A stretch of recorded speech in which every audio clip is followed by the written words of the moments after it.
Halo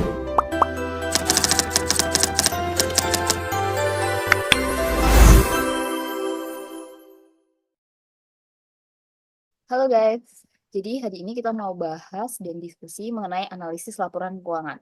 Nah, kalian tahu nggak sih, atau pernah kepikiran, kenapa tiap perusahaan harus banget bikin laporan keuangan? Maksudku, emangnya siapa yang beneran baca gitu dengan laporan yang sebanyak itu? Paling cuma akuntan kali ya, sama orang pajak.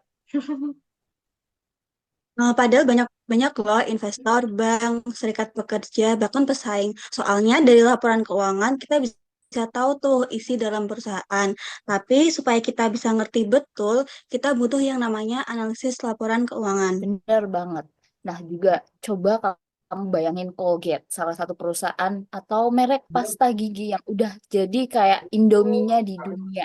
Mereka udah lahir di 200 negara dan sekitar 80% pendapatannya itu dari luar AS atau Amerika Serikat. Tapi pertanyaannya, gimana mereka bisa segitu kuatnya di pasar? Pasti ada strateginya ya. Benar. Nah, bagian pertama dari analisis laporan keuangan itu adalah analisis bisnis dan strategi. Kita mulai dari situ karena kita harus ngerti dulu Colgate itu bisnisnya di industri apa, strateginya gimana, dan mereka dapetin kekuatan kompetitif tuh dari mana gitu. Kayak mirip-mirip analisis SWOT gitu nggak sih?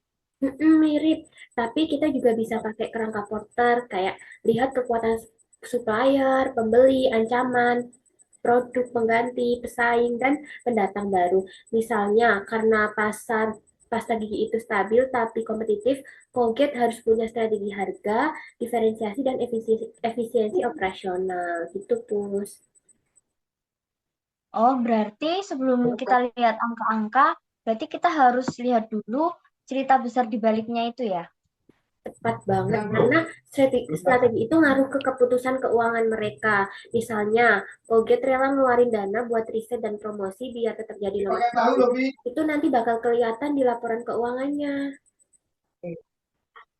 Tapi kan laporan keuangan itu disusun pakai standar akuntansi. Bisa nggak sih angkanya itu dimanipulasi? Bisa banget tahu Al. Makanya kita itu butuh analisis akuntansi. Kita itu ngecek ngecek apakah angka yang dilaporkan itu benar-benar mencerminkan realitas ekonomi. Ini juga bisa dicek dari kualitas labanya, kebijakan akuntansi, atau indikasi adanya manajemen laba gitu. Contohnya, ada nggak contohnya? Sel? Hmm, Contohnya tuh kayak Colgate itu pernah restrukturisasi tahun 2004 dan PHK besar-besaran. Nah, kalau kita cuma lihat laba bersih doang, kita tuh nggak sadar bahwa angka ini tuh mungkin dibantu dengan ngurangin beban operasional lewat PHK. Nah, kita juga harus waspada sama catatan kaki laporan keuangan. Nah, misalnya itu pengakuan pendapatan, amortisasi merek, atau goodwill. Jadi kita tuh jangan asal percaya angka ya.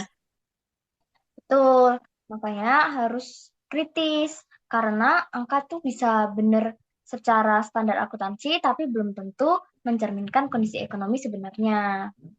Oke deh, terus baru deh masuk ke angka-angka kan? Iya, bener banget. Nah, ini bagian analisis keuangan. Di sini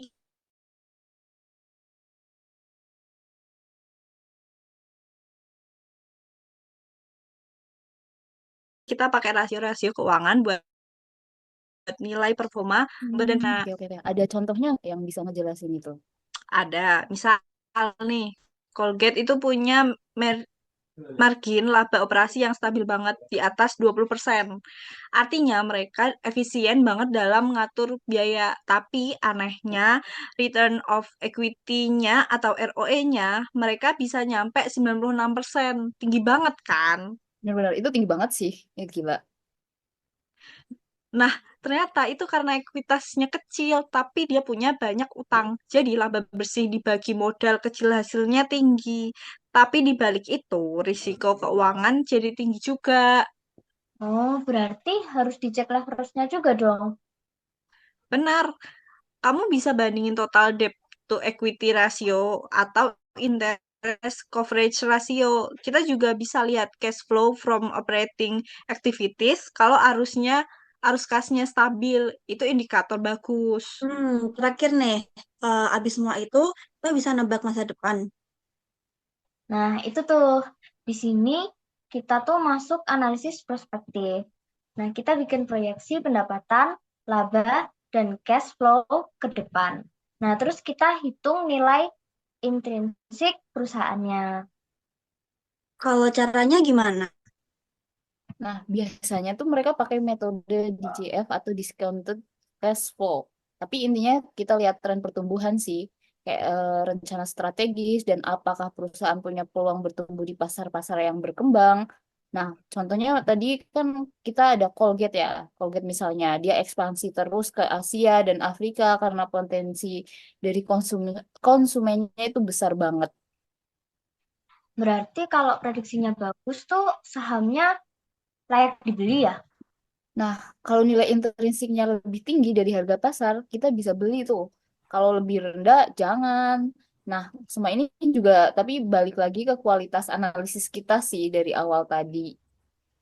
Jadi intinya tuh analisis laporan keuangan bukan sekedar hitung rasio ya guys, tapi mulai dari memahami strategi, kritis terhadap angka, mengevaluasi performa, dan memproyeksi masa depan. Oke guys, aku jadi ngerti sekarang. Jadi dengan diskusi kayak gini, jadi paham lebih dalam. Makasih ya. Setuju sih. Aduh, mending Yes, belajar bareng Ini gitu kita gini deh. terus ya. belajarnya gini terus. Oke.